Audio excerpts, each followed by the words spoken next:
In a choice trial around Kenton, Ohio this morning. Today's October 20th. Just taking some last minute observations as to how the season impacted this crop as a whole. And as you can see overall, yet it's October 20th, this corn has not reached black layer, but overall stay green is pretty good.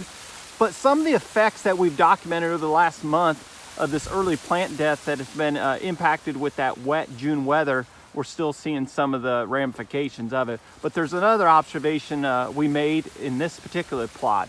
So like I said, today's October 20th. This corn still has about a quarter milk line to go, so it's not reached maturity. But you can see the effects of that early wet weather.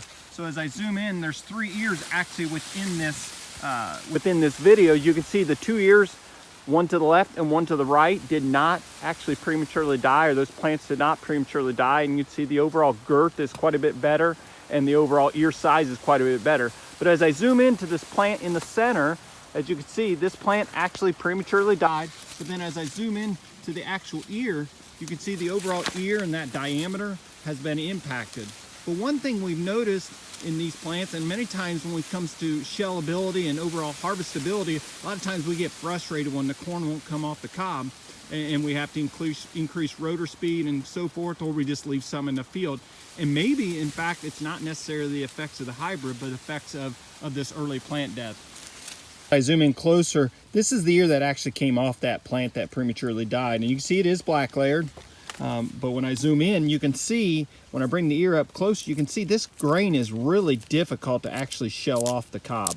And right here it's shelling fairly easy, but you can see over here it's not shelling as easy. And many times we tend to, I guess, migrate towards, well, that hybrid was just a hard sheller. It was very difficult to get it off the cob, and I don't want any more of that. When in fact it could teach us something. Could teach us the fact that that hybrid may be susceptible to that early plant death.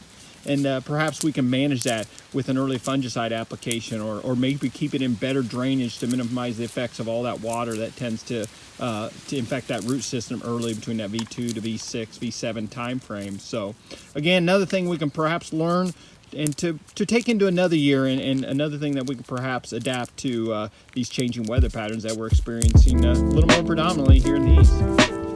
Have any questions, give us a call.